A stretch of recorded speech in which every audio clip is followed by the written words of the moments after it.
What if I told you the internet of the ancient world wasn't a computer, but a colossal network of dusty trails and daring adventurers? Imagine a superhighway that didn't just carry goods, but also reshaped continents, birthed empires, and forever changed how we see the world. Get ready to journey back in time to the legendary Silk Road. Hello, amazing viewers, and welcome to our channel. Here we bring you stories that inspire, facts that amaze, and secrets that history tried to hide. Every week we uncover something new, something extraordinary. So don't blink, you might miss the magic. Now we explain the Silk Road, connecting empires, cultures, and ideas. The story of the Silk Road begins long before caravans crossed deserts under the burning sun, before merchants bargained in the bustling bazaars of Samarkand or Chang'an, and before emperors realized the immense political power that lay within its winding routes. The origins of this legendary network of exchange lie deep within the prehistoric migrations, cultural encounters, and technological revolutions that gradually brought distant human societies into contact with one another. To understand the Silk Road is to understand how the earliest sparks of civilization ignited connections that would one day span continents. Even in its earliest form, the Silk Road was not a single road, but rather a vast constellation of paths that wove together numerous cultures, each with its own traditions, ambitions, and worldviews. These early connections laid the foundation for what would eventually become the most influential transcontinental exchange system in ancient history. Long before silk ever left China's looms, nomadic tribes wandered across the Eurasian steppe, forming the first natural bridge between East and West. These early pastoralists, who moved with the seasons and followed the rhythms of nature, carried more than goods on their journeys. They carried ideas, languages, myths, and technologies, transmitting cultural elements between distant regions without leaving written records of their contributions. The steppe world was a world of mobility, and mobility itself became the first silent architect of the Silk Road. For thousands of years, these tribes interacted with early agrarian civilizations, offering them horses, furs, and knowledge of distant lands. In return, they received grains, crafted tools, and luxury items. This exchange was small in scale compared to later Silk Road commerce, yet it represents an essential beginning, the first threads of an intricate tapestry of humanity's interconnected destiny. The geography of Eurasia played a decisive role in shaping these early interactions. The continent's vast expanses of grassland created natural corridors along which people, animals, and goods could travel with relative ease. But the terrain also included formidable deserts, towering mountains, and unpredictable climates. The Taklamakan Desert, often called the Desert of No Return, loomed as a deadly obstacle between civilizations. The Pamir Mountains, known as the Roof of the World, challenged even the most experienced travelers. Despite these barriers, early peoples found pathways around and through these landscapes driven by curiosity, necessity, or the promise of trade. Geography did not merely influence the Silk Road, it shaped its identity, transforming it into a series of branching routes, each with its own risks, opportunities, and cultural significance. The symbolic beginning of the Silk Road in a historical sense is often traced back to the Han Dynasty of China in the 2nd century BCE. Yet trade between China and Central Asia predates the Han court's official recognition of these networks. Archaeological discoveries, such as jade artifacts found in ancient Chinese tombs, reveal that jade from the region of Khotan made its way into China long before formal diplomatic missions linked the two great spheres. Similarly, Chinese silk traces have been found in the ruins of Egyptian society dating to over 1,000 years earlier than the Silk Road's formal establishment. These discoveries highlight a remarkable truth. The earliest Silk Road connections were not the result of imperial strategy, but the product of human curiosity and the natural desire to exchange what one has for what one desires. The domestication of the horse stands as one of the most transformative innovations in early Silk Road history. Horses enabled faster, longer distance travel, granting mobility to pastoralist societies and transforming them into powerful intermediaries between settled civilizations. The invention of the chariot and later the development of horseback riding revolutionized warfare, transportation, and communication. These advancements allowed nomadic peoples such as the Scythians, Xiongnu, and various Indo-European groups to exert political influence that extended across vast regions. Their mobility made them difficult for empires to control and equally valuable for empires to court as allies. As a result, early Silk Road dynamics were shaped not only by merchants and farmers, but also by warriors, chieftains, and nomadic confederations who understood the value of controlling the arteries of trade.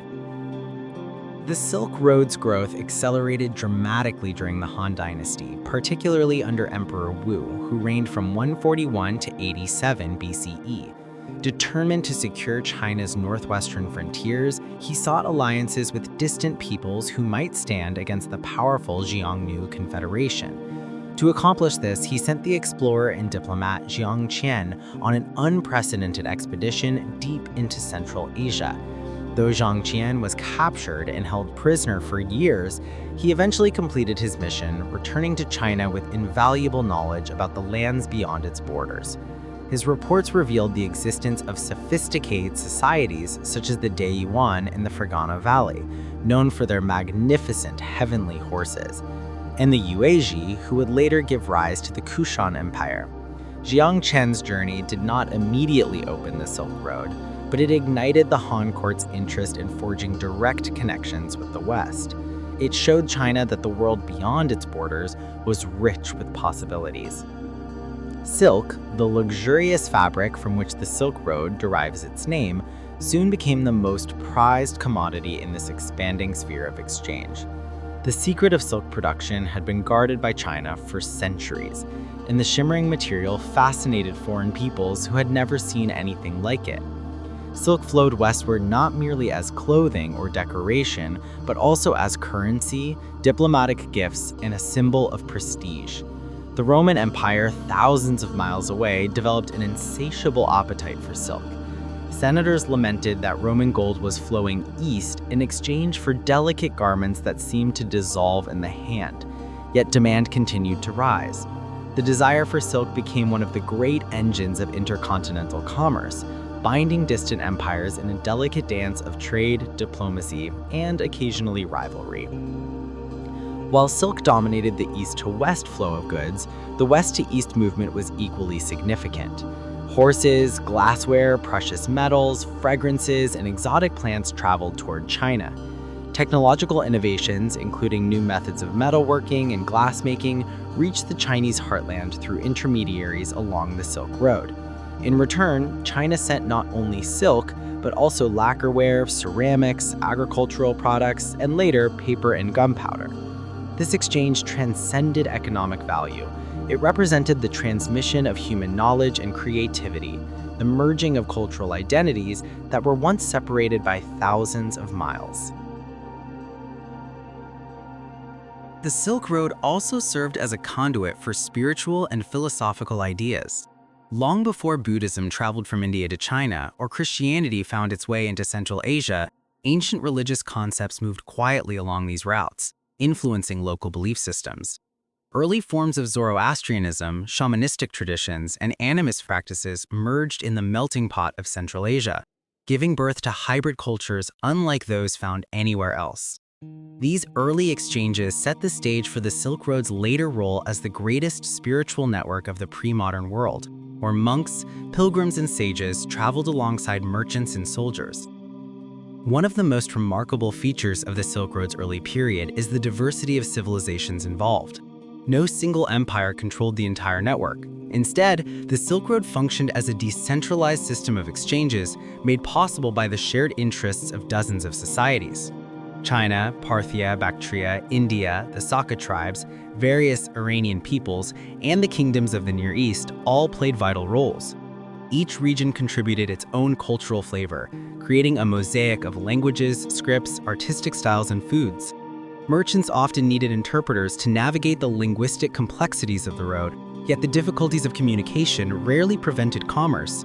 Instead, they encouraged innovation. Over time, lingua francas such as Sogdian emerged, allowing traders to operate more easily across long distances. By the 1st century CE, the Silk Road had grown from a fragile network into a dynamic system of exchange. Cities rose along its key points, flourishing as vibrant centers of trade, culture, and diplomacy. Among them, the most notable were Chang'an in the east and various Central Asian cities such as Kashgar, Khotan, and Samarkand. These urban hubs formed a vibrant cultural belt that grew wealthier and more influential with each passing century. In these cities, merchants from different regions mingled, sharing not only goods but also stories, philosophies, medical knowledge, and artistic styles. The Silk Road fostered cooperation even among peoples who might never have otherwise met. It transformed cultural boundaries into meeting points, giving rise to a new worldview in which diversity became a source of strength. Though the Silk Road facilitated peaceful commerce, it was not without conflict.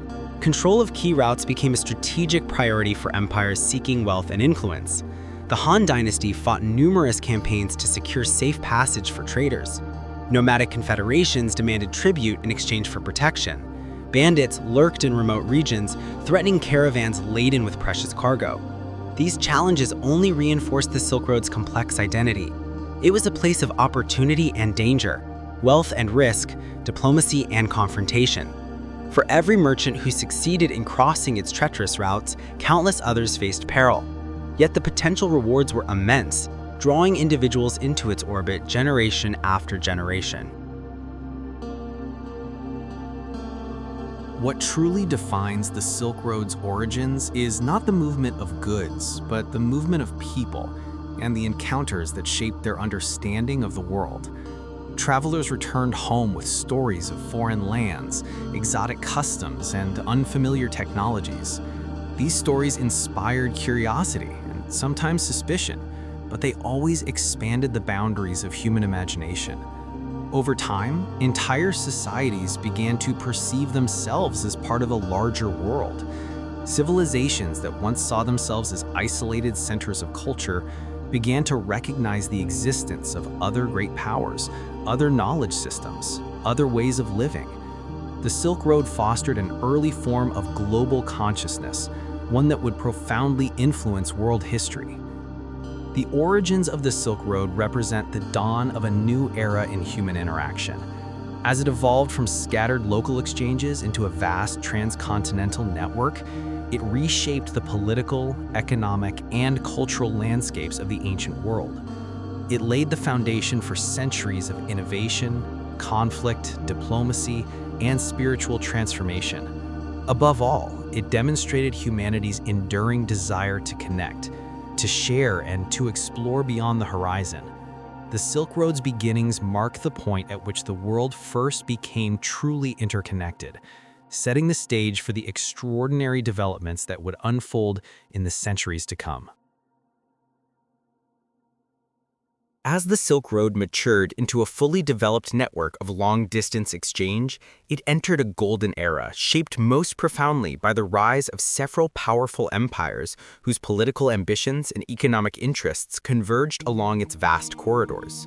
The flourishing of the Han Dynasty in the east, the Kushan Empire in the heart of Central Asia, the Parthian and later Sasanian empires in Persia, and the Roman Empire in the west created a geopolitical landscape uniquely conducive to sustained intercontinental connectivity. Each empire contributed not only its own internal products and artistic styles, but also its governance systems, infrastructure, and diplomatic strategies. Together, they forged extensive links that facilitated the unprecedented movement of goods, ideas, religions, and innovations across distances that would have seemed unimaginable to earlier generations. This era, spanning roughly the first few centuries of the Common Era, represents the Silk Road at its finest, a period in which cultural fusion, intellectual exchange, and economic prosperity reached transformative heights. In China, the Han Dynasty's expansionist policies and infrastructural innovations ensured that the eastern terminus of the Silk Road remained a center of stability and productivity. The Han government not only secured key routes through the Hexi corridor, but also established military outposts, agricultural colonies, and watchtowers that protected merchants from bandits and nomadic incursions. These efforts allowed caravans to travel through the once dangerous Gansu region with far greater security, giving rise to thriving towns such as Dunhuang. Dunhuang soon evolved into one of the most cosmopolitan stops along the Silk Road, blending Chinese, Central Asian, and Buddhist influences. As traders rested at its oasis and monks copied sacred manuscripts in nearby cave temples, the city became a microcosm of the Silk Road itself, a place where diverse peoples met, exchanged ideas, and created something new. Meanwhile, to the west of China, the Kushan Empire emerged as a formidable power in the region that now encompasses parts of Afghanistan, Pakistan, and northern India. The Kushans, descended from the Yuezhi people once displaced by the Xiongnu, built a kingdom that controlled some of the most critical arteries of the Silk Road. Their capital cities, including Bactra and Kapisa, bustled with diplomatic missions, merchants, and artisans. The Kushan rulers understood the Silk Road's enormous potential and actively promoted trade by standardizing coinage, securing roads, and patronizing diverse cultural and religious communities. Under the celebrated ruler Kanishka, the Kushan Empire became one of the greatest cultural melting pots of antiquity. Greek artistic styles blended with Indian spirituality and Central Asian motifs, creating new forms of art and sculpture, most famously the Greco-Buddhist traditions of Gandhara. These hybrid creations, with their flowing drapery and serene expressions, reveal the depth of cultural fusion made possible by Silk Road interactions. The Parthian Empire, which dominated the Iranian plateau for centuries, played a crucial intermediary role between East and West. Parthian merchants and diplomats controlled access between the Chinese sphere and the Mediterranean world, earning substantial wealth by acting as middlemen. Their mastery of mounted warfare allowed them to defend their routes against nomadic raids and Roman intrusion. The Parthians became so closely associated with Silk Road mediation that Chinese sources often refer to them simply as the Ansi, a term derived from the name of their Arsacid dynasty. They transported Chinese silk to the Roman Empire and brought Roman glassware and metalwork eastward. Though the Parthians rarely produced silk themselves, their prosperity depended heavily on controlling its passage. Their caravans crossed deserts, mountains, and plains, linking the great centers of the ancient world in a commercial network that enriched all involved. In the Mediterranean basin, the Roman Empire provided the Silk Road with its wealthiest consumers.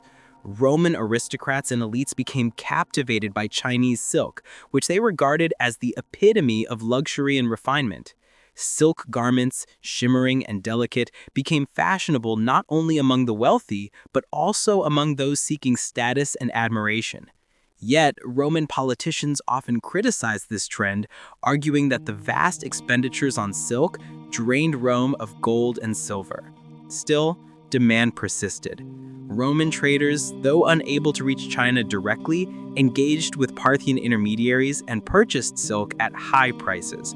The Roman Empire also exported goods along the Silk Road, including glassware, precious metals, fine textiles, wine, and artistic objects.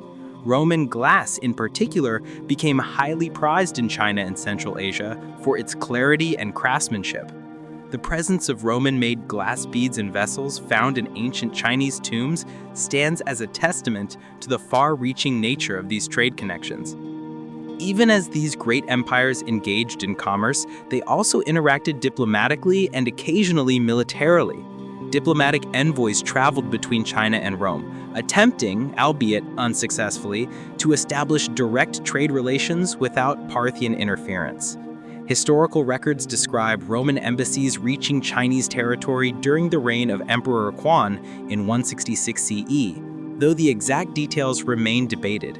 Whether these missions were official diplomatic gestures or simply adventurous traders claiming political representation, they highlight the Silk Road's role as a bridge not only for goods, but also for political aspirations. Emperors sought alliances, information, and prestige through these long-distance contacts, And although geographic barriers often prevented sustained direct diplomacy, the very attempt reveals the growing global awareness fostered by Silk Road interactions. One of the great hallmarks of the Silk Road's golden age was the flourishing of cultural and intellectual exchange. Buddhism, which originated in northern India, began to spread steadily into Central Asia and eventually into China through the efforts of monks, missionaries, and travelers who journeyed along Silk Road routes. These early Buddhist pilgrims played a crucial role in shaping the religious landscape of East Asia. They carried sacred texts, relics, and philosophical teachings with them, seeking patronage from local rulers and establishing monasteries at key locations. Cities such as Khotan, Kashgar, and Samarkand became hubs of Buddhist activity, where monks translated scriptures, debated philosophical ideas, and communicated the Dharma to new audiences. The spread of Buddhism along the Silk Road represents one of the most extraordinary cultural transmissions in world history, deeply influencing Chinese art, literature, architecture, and spiritual practice. Artists and craftsmen played an equally important role during this period of cultural fusion. As caravans carried goods across the continent, artisans exchanged their techniques, tools, and designs.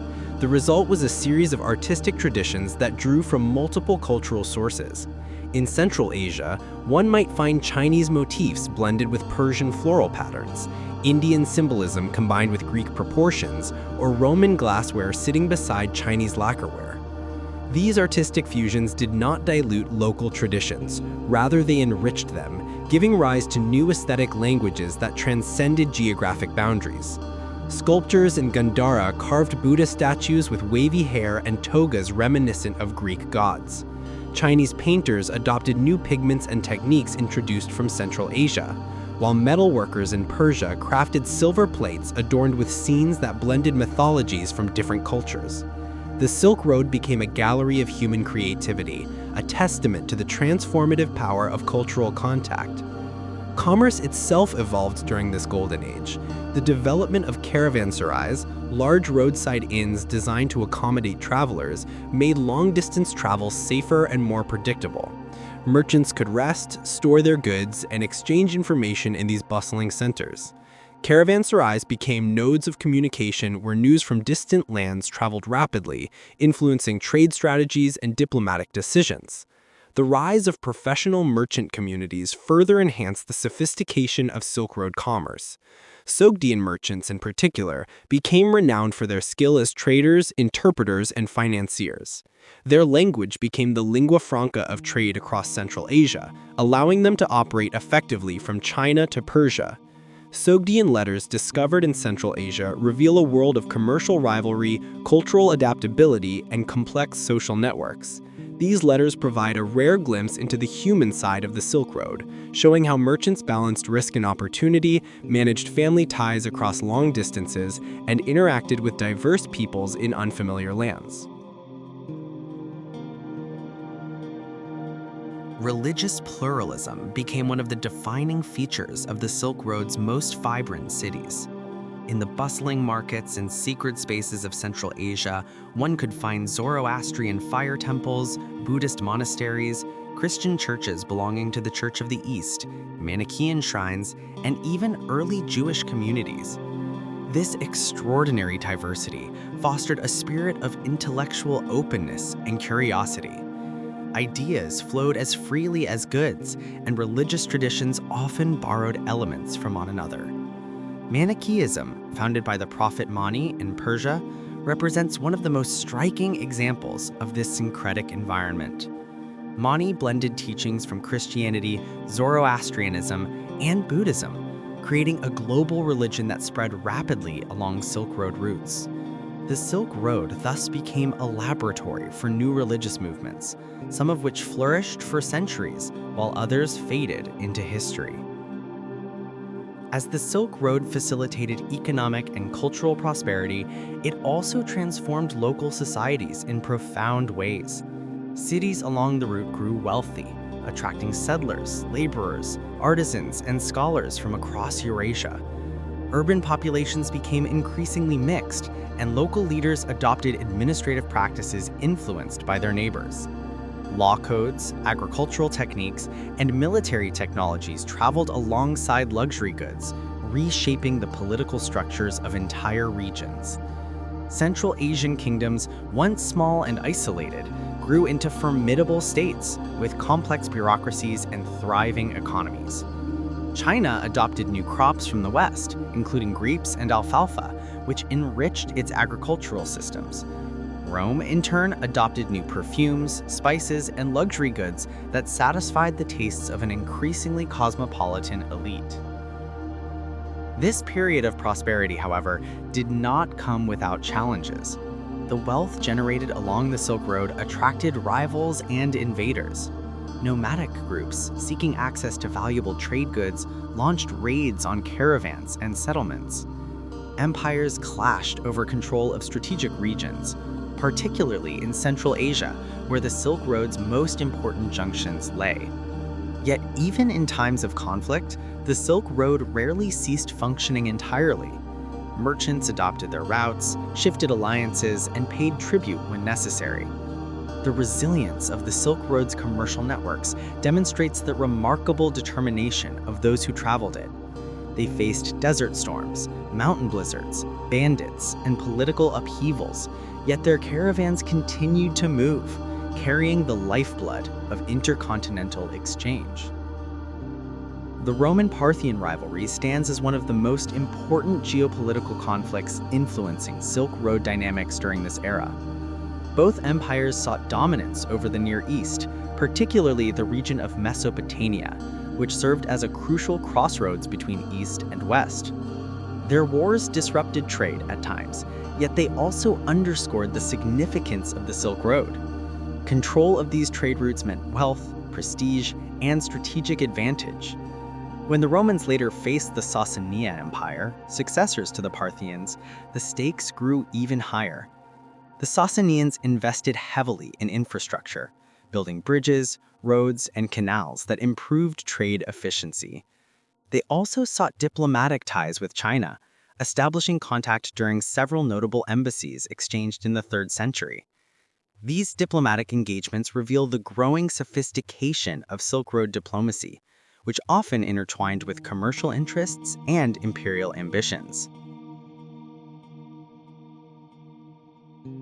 In the Indian subcontinent, the Mauryan Empire had already laid the foundation for Silk Road commerce through its advanced administrative systems and extensive road networks. Though the Mauryan state declined centuries before the Silk Road's golden age, its legacy lived on in the form of improved transportation routes and bustling trade centers. The later Gupta Empire continued this tradition of economic prosperity, fostering lucrative exports such as spices, gemstones, cotton textiles, and ivory. These goods reached markets across Central Asia and China, enhancing India's prominence within the Silk Road network. Indian mathematicians, astronomers, and philosophers also contributed significantly to Silk Road intellectual exchanges. Their ideas traveled with merchants and monks, influencing scientific developments in places far beyond their homeland. The Silk Road's golden age also saw remarkable advances in navigation and geographical knowledge. Travelers recorded detailed accounts of their journeys, describing distant lands, unfamiliar customs, and the challenges of long-distance travel. Chinese texts such as the Records of the Grand Historian and the Book of Han provide fascinating insights into diplomatic missions and foreign kingdoms. Similarly, Roman and Greek geographers, including Ptolemy, documented the existence of lands east of India, though often based on second-hand information. These early geographical works reveal a growing awareness of the world's interconnectedness. Even when information was incomplete or inaccurate, it reflected a genuine desire to understand the broader world shaped by Silk Road exchange. During this period, the Silk Road reached its full extent, stretching from the imperial capital of Chang'an to the Mediterranean ports of the Roman Empire and even beyond, to the African kingdoms accessible through Red Sea trading networks. Maritime routes, often called the Maritime Silk Road, expanded alongside the overland routes connecting China, Southeast Asia, India, Arabia, and East Africa. These sea routes complemented the overland network, offering faster travel for bulky goods such as spices, timber, and ceramics. They also fostered their own forms of cultural exchange, as sailors, merchants, and explorers encountered foreign civilizations along the coasts. Ports such as Guangzhou, Calicut, and Aden grew into vibrant centers of maritime commerce, linking continents through wind patterns and ocean currents. One of the most striking aspects of the Silk Road's golden age is the degree to which it fostered mutual dependence among empires. China relied on Central Asia for horses and jade. Rome relied on the East for silk and spices. Persia relied on the exchange of luxury goods to maintain its economic strength. Even small kingdoms played essential roles, acting as intermediaries, cultural brokers, or local suppliers. This web of interdependence created a sense of shared destiny, though it was not always acknowledged explicitly. The Silk Road became a conduit not just for economic goods, but for mutual awareness. Civilizations learned from one another, sometimes cooperating and sometimes competing, but always engaging in a grand historical dialogue. As the Golden Age progressed, the Silk Road shaped not only commerce and diplomacy, but also language, literature, and philosophy. Stories traveled across borders, inspiring legends and expanding the imaginations of distant peoples. Chinese tales of Western kingdoms blended fact and fantasy, while Roman writers described mysterious lands filled with incredible wonders. These stories, though sometimes exaggerated, reflected a growing fascination with the broader world. They contributed to a cultural environment in which curiosity became a driving force of human development. The Silk Road did not simply connect physical spaces, it connected minds, enabling ideas to flourish in new and unexpected ways. The flourishing of the Silk Road during this era reveals a fundamental truth about human civilization. When societies interact freely, creativity blossoms. The exchange of goods becomes the exchange of ideas, and the movement of people becomes the movement of cultures. The Golden Age of the Silk Road stands as one of the greatest examples of peaceful, mutually beneficial globalization in pre-modern history. It laid the foundation for centuries of innovation, shaping everything from religion and science to art and political institutions. Yet, as this period of prosperity reached its zenith, the seeds of future challenges lay quietly beneath the surface. Empires would rise and fall. Climate patterns would shift, political alliances would crumble, and eventually, new powers would emerge, reshaping the Silk Road's dynamics in ways that would both preserve and transform its legacy.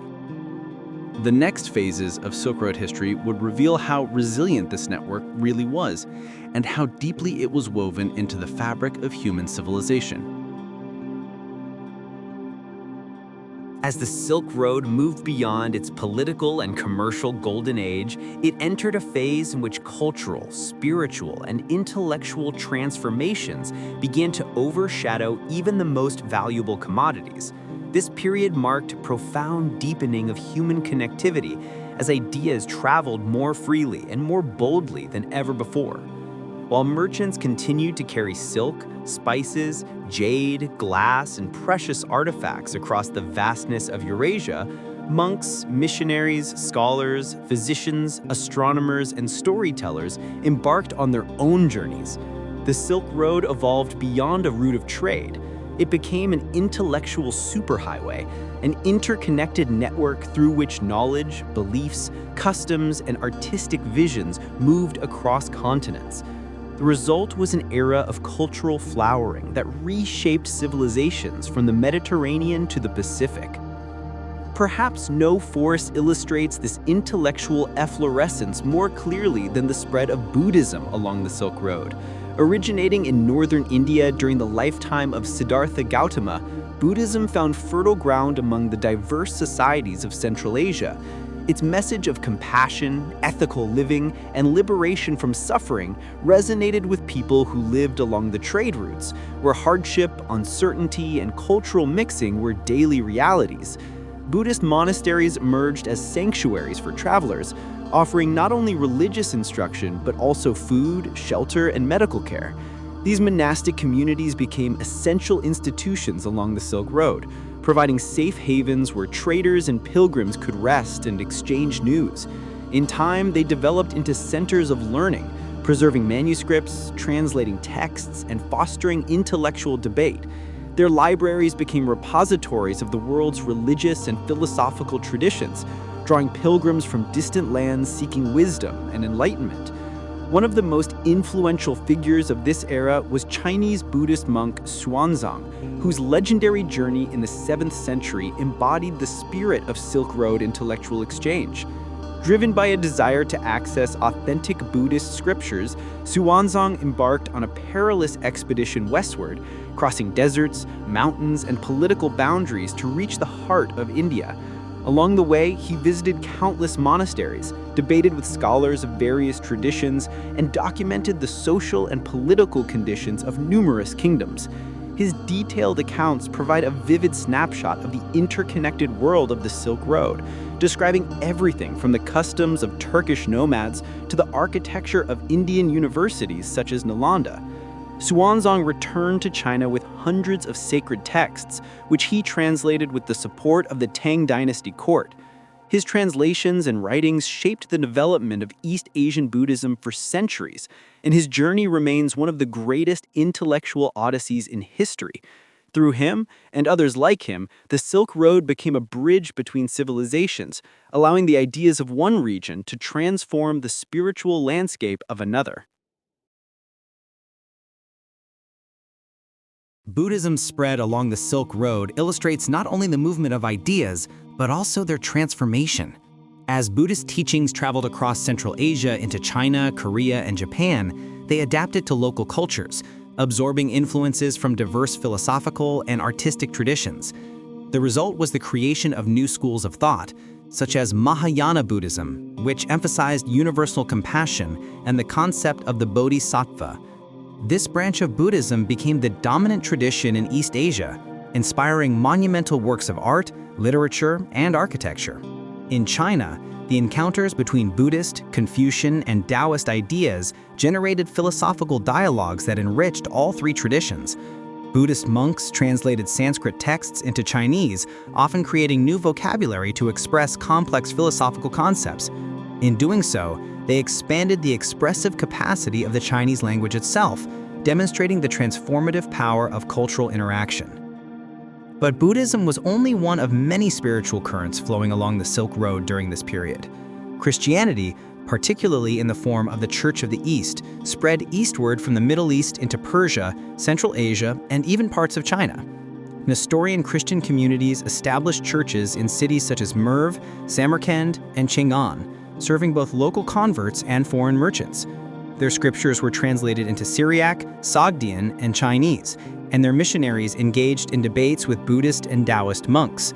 The famous Nestorian stele of 781 CE, discovered in Xi'an, provides a remarkable testimony to the presence of Christianity in China during the Tang Dynasty. Written in both Chinese and Syriac, the stele describes the arrival of Christian missionaries and the support they received from the imperial court. While Christianity never became a dominant force in East Asia, its presence along the Silk Road reveals the extraordinary religious diversity of the ancient world. Zoroastrianism, the ancient religion of Persia, also exerted significant influence along the Silk Road. Fire temples dedicated to Ahura Mazda were established in key cities, and Zoroastrian merchants played vital roles in long-distance trade. Their beliefs, emphasizing the cosmic struggle between good and evil, left a lasting imprint on the religious landscape of Central Asia. Manichaeanism, founded by the prophet Mani in the 3rd century, blended elements of Zoroastrianism, Christianity, and Buddhism into a universal religion designed to appeal to all peoples. Manichaean missionaries traveled as far as China, where their teachings found followers among merchants and aristocrats. The image of Mani as a teacher of universal truth resonated with Silk Road societies accustomed to cultural mixing. Although Manichaeanism eventually declined under political pressures, its presence along the Silk Road demonstrates the fluidity of religious identity and the openness of ancient peoples to new ideas. Another intellectual tradition that flourished along the Silk Road was the Persian and Hellenistic scientific heritage. Since the time of Alexander the Great, Greek ideas had mingled with those of Persia, India, and Central Asia. Scholars in Bactria, the Kushan Empire, and the Sasanian Empire preserved and expanded upon Greek knowledge in fields such as astronomy, medicine, mathematics, and philosophy. Their works traveled eastward into China and westward into the Islamic world, forming the backbone of future scientific revolutions. One striking example is the transmission of Hellenistic astronomical knowledge. Greek star charts, mathematical models, and observational techniques were translated into Persian and later Chinese, influencing the development of Chinese astronomy. Chinese astrologers incorporated Greek ideas into their own cosmological systems, and Persian scholars refined Greek theories, preserving them for later European rediscovery. Medicinal knowledge also traveled extensively along the Silk Road. Physicians exchanged information about herbs, surgical techniques, diagnostic methods, and treatments. Indian Ayurvedic medicine, Chinese traditional medicine, and Greek medical theories encountered one another in Central Asian oasis cities, creating new blends of healing practices. Texts such as the Bauer manuscript, discovered near Kucha, contain medical recipes that combine Indian and Central Asian knowledge. Meanwhile, Chinese physicians adopted new herbs introduced from the West, including saffron, pomegranate, and asafoetida. The Silk Road became a channel for medicinal experimentation, with healers learning from one another and incorporating foreign remedies into their treatments. These exchanges contributed to the development of more sophisticated medical traditions on all sides. Artistic and literary exchanges during this period were equally profound.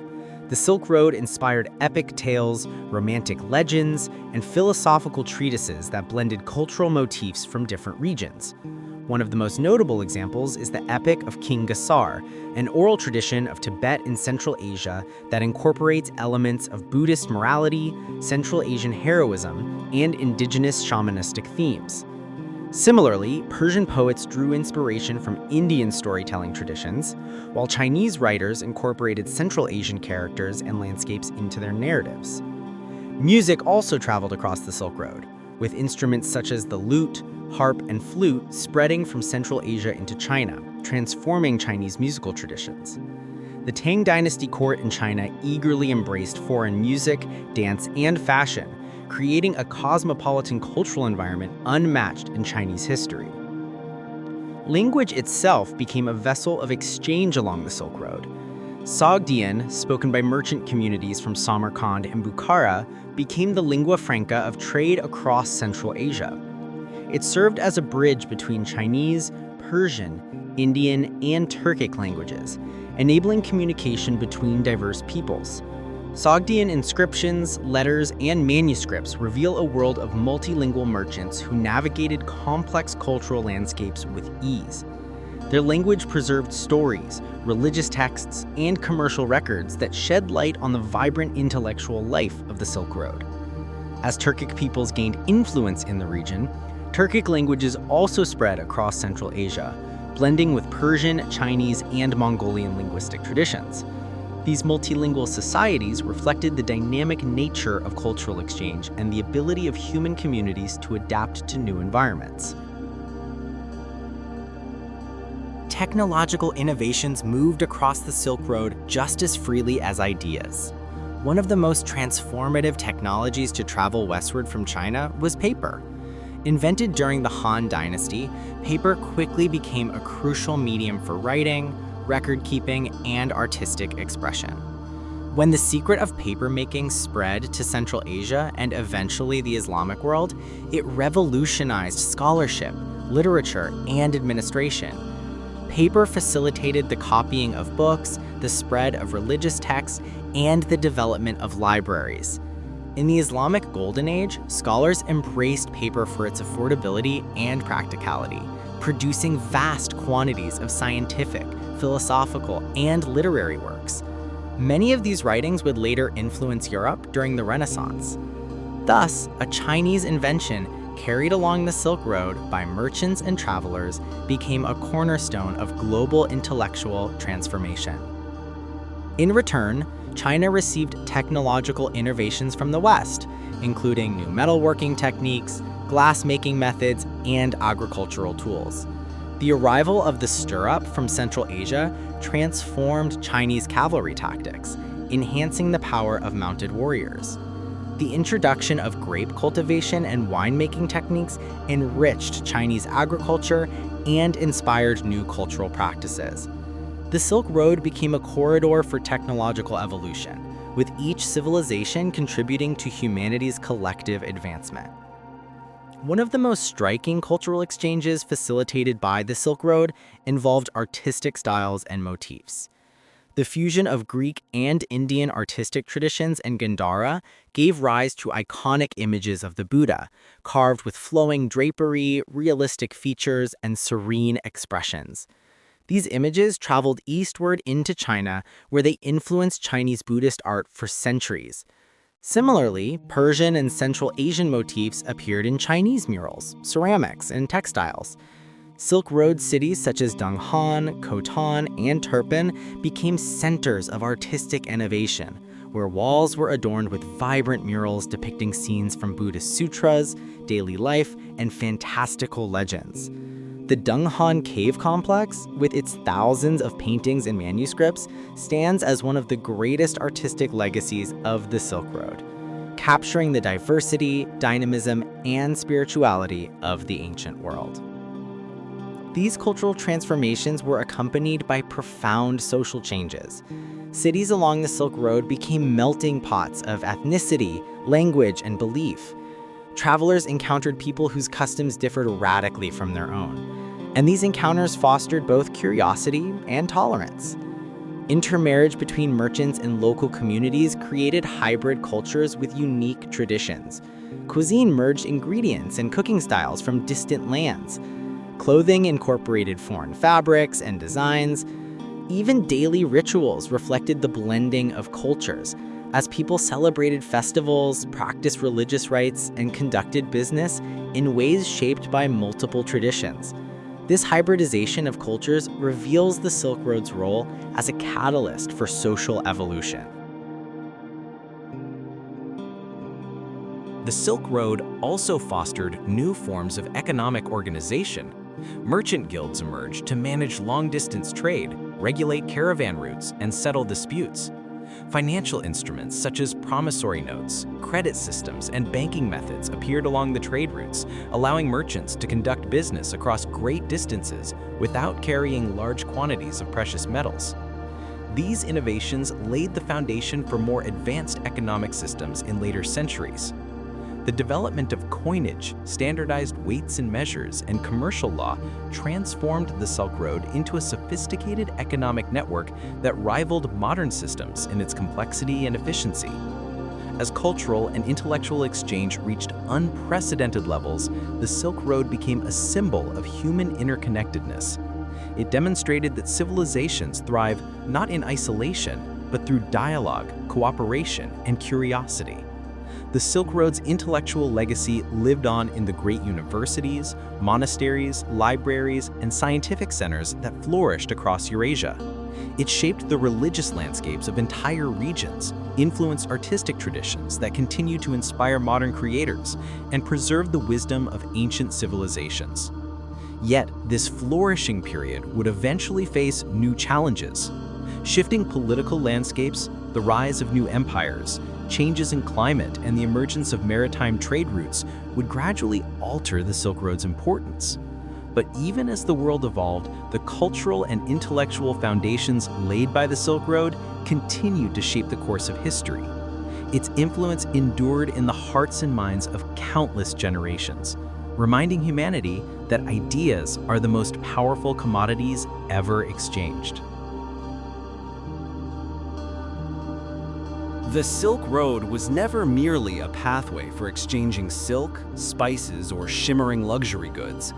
Beneath the caravans, behind the thundering hooves of horses, and beyond the shifting oasis markets, a deeper current ran, one that shaped civilizations long after the merchants returned home. This was the current of belief, philosophy, mythology, and the spiritual imagination of humanity. The great arteries of the world's first global network became vessels through which gods traveled, ideas wandered, and entire faiths transformed. Religions were born in one corner of the world and gained maturity in the distant realms where they arrived. The Silk Road was not merely an exchange of material value, it was an exchange of the invisible, the sacred, the divine, and the eternal. In this vast and complex landscape of human movement, the evolution of belief systems became one of the Silk Road's most enduring legacies. Across deserts, mountain passes, and bustling caravan cities, monks traveled beside merchants, pilgrims moved alongside soldiers, and spiritual wanderers slept beneath the same star-filled sky as camel drivers.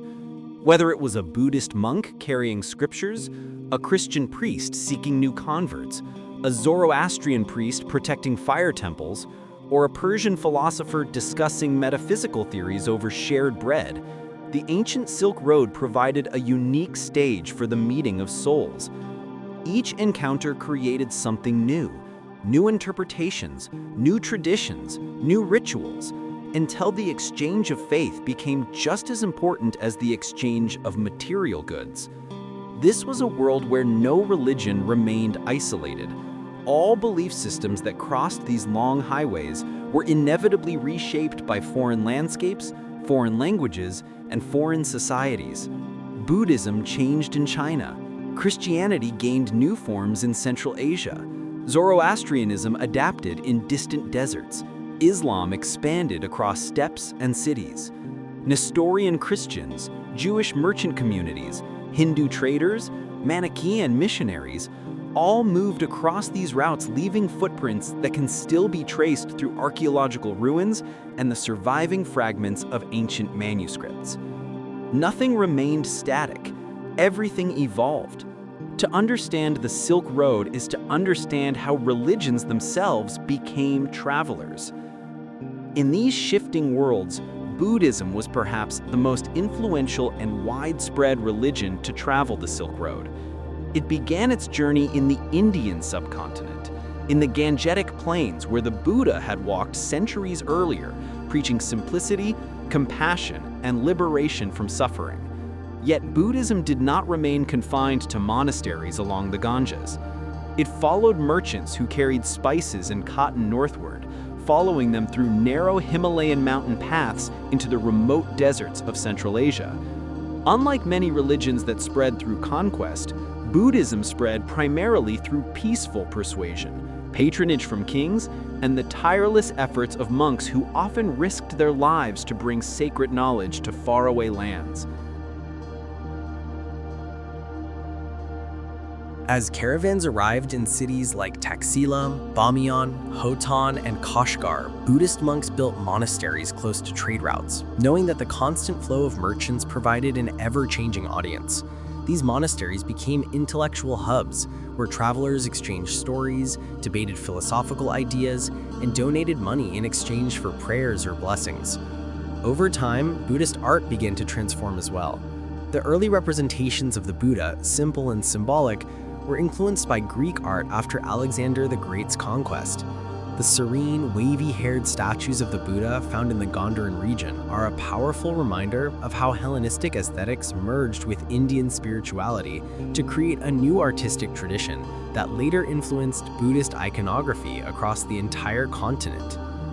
In the deserts of Xinjiang, Buddhism found fertile ground. Monks carved entire temple complexes into cliffs, filling them with vibrant paintings that depicted the Buddhist life, Jataka tales, and elaborate cosmologies. In places like Dunhuang, thousands of manuscripts were stored in secret cave libraries. These documents included philosophical treatises, translations, medical texts, travel accounts, and even personal letters. They became a treasure trove that modern historians use to reconstruct the intellectual exchanges of the time. Dunhuang, perhaps more than any other site, captures the essence of the Silk Road as a cultural and spiritual crossroads, a place where language, art, and devotion converged. But Buddhism was not alone on this long highway.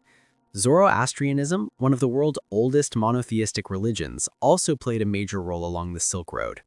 Originating in ancient Persia, it emphasized the cosmic struggle between good and evil, truth and falsehood. Zoroastrian merchants were known for their honesty and reliability, making them highly valued trading partners. Wherever they traveled, they built fire temples and maintained rituals that connected them to their homeland. The sacred flame became a symbol of identity, illuminating caravanserais and desert outposts. Yet as Zoroastrians moved eastward, they interacted with Buddhists, Hindus, and later Muslims, leading to subtle changes in their beliefs and practices. Some scholars suggest that Zoroastrian and Buddhist monks exchanged more ideas than previously recognized, shaping the evolution of religious thought across the region. Christianity also traveled the Silk Road, though not the form commonly recognized today. Long before Catholicism and Eastern Orthodoxy became dominant, a lesser-known branch called Nestorian Christianity spread eastward from Mesopotamia.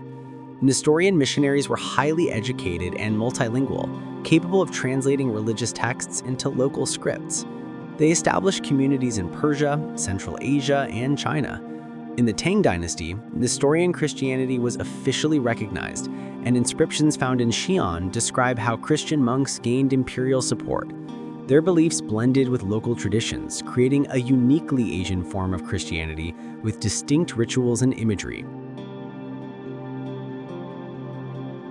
Judaism also left its mark on the Silk Road. Jewish merchant communities, especially those belonging to the Rabbinite network, played a critical role in long-distance trade. The Rabbinites were skilled navigators who used both land and maritime routes, connecting Europe, the Middle East, India, and China. They carried not only goods, but also stories, legal traditions, and cultural practices. Several Jewish communities thrived in Chinese cities, adapting their traditions to local customs while preserving their identity through dietary laws and religious festivals. Their presence demonstrated how flexible religious communities could thrive in multicultural environments. With the rise of Islam in the 7th century, the spiritual geography of the Silk Road experienced another profound transformation. Islamic caliphates rapidly expanded across the Middle East and Central Asia, bringing new administrative systems, new forms of scholarship, and a new understanding of spirituality. Yet, Islam did not spread solely through conquest, it spread through trade. Muslim merchants established networks that stretched from the Arabian Peninsula to the eastern edges of China. Islamic scholars traveled alongside them, teaching the Quran, offering legal guidance, and translating scientific works. Caravanserais built by Muslim rulers provided safety for travelers, making the routes more accessible than ever before. As Islam interacted with local traditions, it developed unique regional identities. In Central Asia, Sufi mysticism gained extraordinary influence. Sufi saints traveled vast distances, preaching love, humility, and the pursuit of spiritual enlightenment. Their message resonated with nomadic tribes and settled populations alike. Sufi lodges became sanctuaries for travelers seeking rest for both body and soul. Through poetry, music, and storytelling, Sufi teachers created a spiritual culture that blended seamlessly with earlier Buddhist, Zoroastrian, and Christian elements. The result was a syncretic landscape where cultural boundaries blurred and spiritual creativity flourished. Manichaeism was another fascinating religious tradition that thrived along the Silk Road. Founded by the prophet Mani in Persia, the religion blended elements of Christianity, Zoroastrianism, and Buddhism. Mani believed that all religions contained pieces of truth, and he aimed to unify them into a single universal doctrine. Manichaean missionaries traveled across the Silk Road, gaining followers in Central Asia and China. Their texts were written in multiple languages, reflecting the diversity of their audience. Though Manichaeism eventually declined, its influence on art, literature, and philosophy persisted for centuries. The Silk Road also became a channel for philosophical ideas that transcended religious boundaries. Concepts from Greek philosophy, Indian metaphysics, and Chinese cosmology encountered one another in caravan cities, where scholars exchanged manuscripts and debated complex questions. How is the universe structured? What is the nature of the soul? How does one attain wisdom? These questions were explored not only in royal courts, but also in remote monasteries and humble inns. The intellectual exchanges that emerged from these interactions contributed to scientific advancements, medical theories, and new systems of ethics. Art became another medium of spiritual exchange. Religious symbols adapted as they traveled from one culture to another. The lotus, originally a symbol of purity in Indian religions, became incorporated into Chinese Buddhist art. Winged angels depicted in Persian manuscripts influenced Christian iconography. Mandalas traveled east and west, inspiring geometric designs in Islamic architecture. Even the halo, a symbol of divine radiance, migrated across cultures, from ancient Greek art to Buddhist depictions of enlightened beings, and eventually into Christian imagery. This Silk Road was not merely a road of goods, it was a road of symbols, motifs, and shared artistic language. Music, too, traveled along these routes. Instruments like the lute, the harp, and the flute spread widely, influencing regional musical traditions. The rebab of Central Asia later inspired the European violin. Drum patterns, vocal chants, and ritual melodies blended into new forms that reflected the unity of cultural exchange. Monks learned foreign musical techniques. Sufi poets incorporated Central Asian rhythms into devotional songs. Music became a universal language that transcended religious differences, easing communication and creating emotional connections between distant communities. The spiritual exchanges of the Silk Road also played a vital role in shaping political landscapes. Kings understood the power of religion as a unifying force and often supported monasteries, temples, and scholars to strengthen their legitimacy. The Kushan Empire, for example, patronized both Buddhist and Hindu traditions. The Tang dynasty welcomed foreign religions as part of its cosmopolitan policy. The Abbasid Caliphate encouraged translations of Greek, Indian, and Persian philosophical works, fostering a golden age of scientific and spiritual exploration. In each case, rulers recognized that religious tolerance and cultural exchange were essential for maintaining stability in diverse empires. Pilgrimages became common along these routes. Devotees traveled to sacred mountains, temples, and shrines seeking blessings or spiritual guidance. The famous Chinese monk Xuanzang journeyed to India to collect Buddhist scriptures, traveling thousands of miles across treacherous terrain. His journey inspired countless others and became a symbol of intellectual curiosity and spiritual devotion.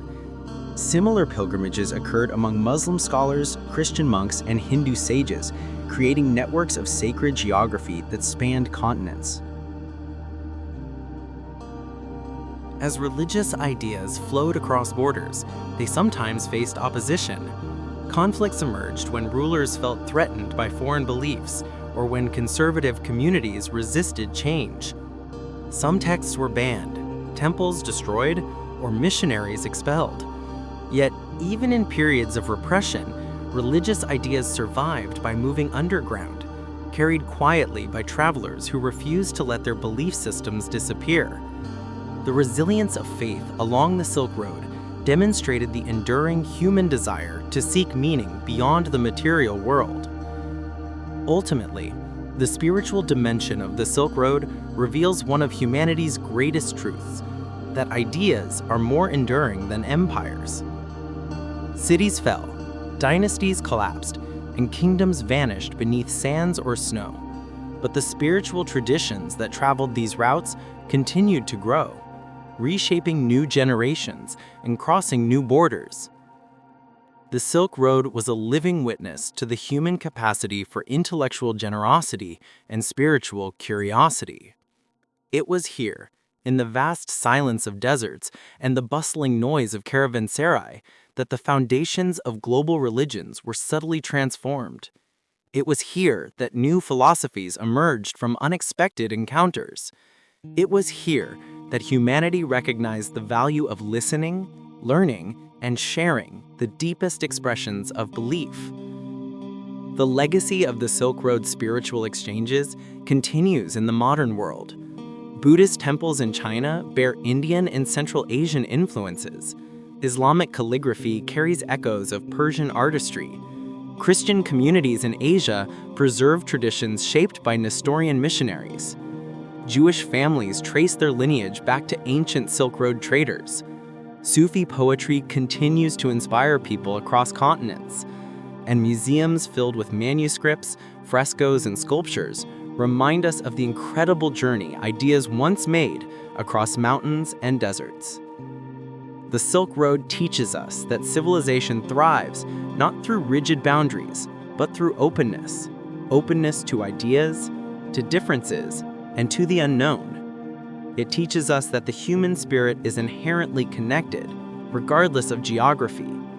And it reveals that history's greatest transformations often occur not through conquest, but through dialogue. The Silk Road did not vanish when the last caravans faded into the horizon, or when new sea routes began to dominate global trade.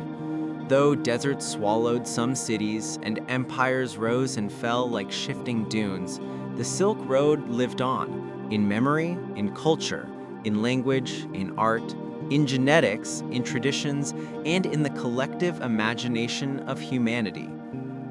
Its legacy is not the memory of a road, but the memory of a world where borders were porous, where people found unity through exchange rather than division, and where civilizations recognized that strength came not from isolation, but from connection. This final chapter of the Silk Road story explores how its influence continues to shape the modern world, why it remains one of history's most transformative networks, and what lessons it offers for the future of human civilization. For centuries, historians viewed the Silk Road as an ancient relic, a fascinating but distant echo of a forgotten era. Yet the deeper scholars examined the routes, ruins, manuscripts, languages, and artifacts scattered across Eurasia, the clearer it became that the Silk Road was not simply a trade system, it was the earliest form of globalization, a complex web of interdependent societies whose interactions shaped the trajectory of global development. The modern world, with its interconnected economies, multicultural societies, and instant exchange of information, is in many ways an extension of the Silk Road's legacy. Understanding this ancient network is essential to understanding how humanity became a global species. Even the very concept of global trade owes much to the Silk Road. Long before modern supply chains linked continents, the Silk Road connected distant markets in profound ways. Chinese silk reached Rome, Persian carpets reached India, spices from Southeast Asia reached the Mediterranean, Armenian merchants carried Anatolian goods across deserts, and Roman glassware ended up in remote Chinese villages. These exchanges disrupted local economies, stimulated technological innovation, and inspired new financial practices. Credit systems, promissory notes, caravan protection taxes, and early forms of banking emerged from the necessities of long-distance trade. In many ways, the world's modern economic architecture has its ancestral roots in the principles developed along the Silk Road. One of the most striking elements of the Silk Road's legacy is its impact on cultural identity. Nations today often define themselves through the lens of modern borders, languages, and political divisions. But the Silk Road reminds us that identities were historically fluid. The people of Central Asia, for example, are the inheritors of millennia of cultural blending. Persian, Turkic, Chinese, Indian, Arab, Greek, and Mongol influences woven together.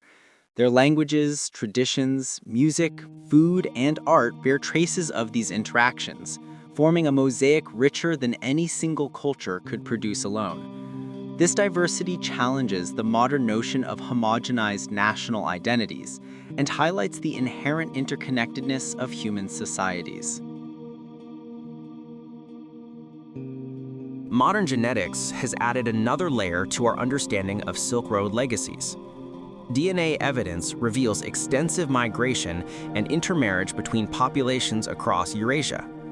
Genomes from Uzbekistan show both East Asian and West Eurasian ancestry. The people of China's Xinjiang region carry genetic patterns from multiple continents. Even isolated mountain communities in Afghanistan and Tajikistan show ancient connections with distant populations. These genetic signatures are not anomalies. They are living evidence of Silk Road mobility. The people who walked these routes left descendants who carry their stories within their very biology. The Silk Road lives in the bloodlines of millions. Linguistic diversity across Central Asia also reflects this legacy. Many languages in the region contain loanwords from Persian, Chinese, Greek, Sanskrit, Arabic, and Turkic origins. Entire writing systems evolved from Silk Road interactions. The ancient Sogdian script influenced Uyghur writing, which later shaped Mongolian scripts. Sanskrit texts influenced Tibetan grammar. Arabic terminology became embedded in Central Asian dialects. The Silk Road served as a linguistic melting pot where languages adapted and evolved, creating new forms of communication that facilitated trade, diplomacy, and cultural exchange. The influence of the Silk Road is equally evident in modern artistic traditions. Motifs that traveled thousands of kilometers centuries ago continue to appear in textiles, architecture, paintings, and ceramics. The swirling floral patterns of Persian carpets share similarities with motifs seen in Chinese silk brocades. The lotus, a symbol of purity in Buddhism, appears in Central Asian Islamic architecture. The halo around divine figures in Christian art has connections to ancient Buddhist and Zoroastrian iconography. Even the musical instruments used in modern orchestras trace their origins to Silk Road exchanges. Stringed instruments like the lute, oud, and rebab influenced the development of European violins and guitars. No artistic tradition today exists in complete isolation. Each carries faint echoes of ancient interactions. The cuisine of the modern world is another area where Silk Road influences are undeniable. The spices that traveled these routes, cinnamon, cloves, nutmeg, cardamom, continue to shape global dishes. Noodles, which likely originated in China, found their way west and became pasta. Rice varieties moved across continents. Grapes, almonds, and pomegranates spread widely as merchants planted seeds along their routes. Even the humble carrot, once purple in Central Asia, traveled to Europe through Silk Road trade before evolving into the orange variety commonly eaten today. Food, like culture, does not stay still. It moves with people. Every meal we eat is in some way a memory of ancient exchanges. Beyond culture, the Silk Road played a major role in shaping the world's intellectual heritage. Scientific knowledge moved along these routes just as freely as spices and textiles. The decimal system and the concept of zero traveled westward from India, transforming mathematics. Greek medical theories influenced Islamic physicians, whose writings later shaped European medicine. Chinese innovations like papermaking and printing revolutionized global communication. Astronomers in Samarkand built observatories that advanced the study of celestial movement. These intellectual exchanges formed the foundation of modern global science. Without the Silk Road, the scientific age might have unfolded very differently. Religious interactions along the Silk Road also left an enduring impact. Buddhism, Islam, Christianity, Zoroastrianism, Hinduism, Judaism, and Manichaeism all traveled these highways, shaping the spiritual landscapes of countless regions. These interactions gave birth to new sects, new rituals, and new interpretations. Buddhist iconography evolved dramatically after encountering Greek aesthetics in the Gandharan region. Chinese Islam developed local characteristics through interactions with Confucian ethics. Nestorian Christian communities in China created hybrid practices that blended Eastern and Western elements. Even today, the religious pluralism of regions like Xinjiang, Uzbekistan, and Afghanistan reflects centuries of Silk Road coexistence, sometimes peaceful, sometimes turbulent, but always transformative. The Silk Road also influenced political and diplomatic history. Empires learned from one another, both through collaboration and conflict. The diplomatic missions exchanged between China and Central Asian states laid foundations for early international relations. Treaties, alliances, and trade agreements developed along the Silk Road became prototypes for modern diplomatic strategies. Even espionage has roots in Silk Road interactions. Travelers often carried intelligence across borders, shaping military decisions and political outcomes.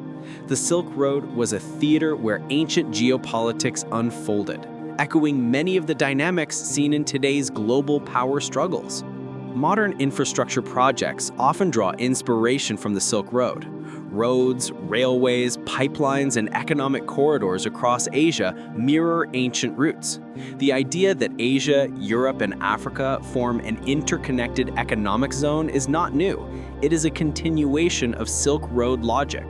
Governments recognize that cooperation and trade can strengthen regional stability, just as they did centuries ago.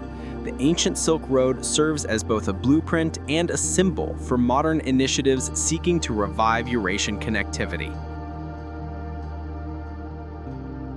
Tourism has become another powerful channel through which Silk Road heritage is preserved. Travelers visit the ruins of ancient cities like Samarkand, Bukhara, Merv, and Kashgar, marveling at their architectural splendor and cultural depth. UNESCO World Heritage Sites preserve the memory of caravanserais, Buddhist cave temples, Islamic madrasas, and ancient fortresses. Museums around the world showcase Silk Road artifacts, coins, textiles, manuscripts, ceramics, each object telling a story of exchange and interconnectedness. Tourism not only revitalizes local economies, but also keeps the historical narratives alive, reminding modern society of the enduring value of multicultural dialogue. Despite its romantic image, the Silk Road was not without its challenges and dangers. Bandits, harsh climates, political instability, and disease threatened travelers. Yet people continued to move because the desire for exchange, whether material or intellectual, was stronger than fear. The courage of these travelers remains one of the Silk Road's most inspiring legacies. Their determination shaped the world in ways they could never have imagined. The modern appreciation of cultural diversity, global collaboration, and international unity is, in many ways, rooted in the ancient bravery of Silk Road explorers. The Silk Road also offers important lessons for the modern world. In an age when nations often retreat into isolationism, xenophobia, or cultural distrust, the Silk Road stands as a reminder that humanity thrives when it embraces openness. Civilizations become richer through interaction, not separation. Knowledge grows when it is shared, not hoarded. Peace is more likely when societies understand one another, not fear one another. The Silk Road teaches that the path to progress is paved with curiosity, tolerance, and cooperation. It invites us to imagine a world where borders do not define the limits of understanding. The modern world faces challenges that ancient travelers could not have imagined. Global pandemics, technological disruption, climate change, political polarization. Yet the underlying principle remains the same. We are interconnected. Our actions ripple across continents. Our ideas influence distant societies. Our destinies are intertwined. The Silk Road demonstrates that human progress has always depended on networks of trade, of knowledge, of culture, of emotion. The tools have changed, but the core truth remains.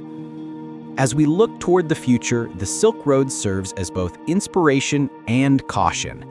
It shows what humanity can achieve through collaboration, but also warns of the fragility of civilizations. Many of the great Silk Road cities that once dazzled the world now lie in ruins. Their fall reminds us that progress must be accompanied by resilience, foresight, and respect for the delicate balance of nature and society. The Silk Road's deserts are filled with the silent remains of once thriving communities, a testament to the cycles of history and the impermanence of power. Yet, even in ruins, the spirit of the Silk Road endures. It endures in the stories we tell, in the artifacts we preserve, in the languages we speak, and in the values we uphold. It endures in the simple act of exchange. Whenever someone shares an idea, a product, a belief, or a story across cultural boundaries. The Silk Road is not a fixed route on a map. It is a metaphor for human connection. It represents the pathways through which we encounter one another, learn from one another, and evolve together. In this sense, the Silk Road is eternal. It lives in every international conversation, every cultural collaboration, every technological link that bridges continents. It lives in modern fiber optic cables that carry information across the globe, modern cargo ships that cross oceans, and modern flights that circle the Earth. These are the new caravans of the digital age, carrying messages and innovations instead of silk and spices. The essence remains unchanged: the movement of ideas, the blending of cultures, the shaping of the world through connection. The final legacy of the Silk Road is the enduring belief that humanity is stronger together than apart. It reminds us that walls crumble, but bridges endure. It reminds us that knowledge multiplies when shared. It reminds us that the world has always been interconnected, long before the term globalization existed. Above all, it teaches that every culture, every civilization, and every community has something valuable to contribute to the collective story of humanity. Thus, the Silk Road remains one of history's greatest teachers. It teaches us the value of curiosity, the importance of tolerance, and the beauty of diversity. It teaches us that the world is vast but deeply interconnected. It teaches us that progress depends not on isolation, but on cooperation. And it invites us to walk its ancient paths once more, not with camels or caravans, but with open minds and open hearts. In the end, the Silk Road is not only a chapter of history, it is a mirror reflecting the shared destiny of the human race. Its story is our story. Its journey is our journey. And its lessons continue to guide us toward a future where understanding triumphs over fear, unity triumphs over division, and connection triumphs over isolation. This is the enduring legacy of the Silk Road, a legacy that remains alive, vibrant, and ever relevant in the evolving story of humanity. Be part of the story. You've just experienced one of countless stories that shaped our world. If you believe every story deserves to be told, then subscribe now and be part of this growing community of thinkers, dreamers, and explorers.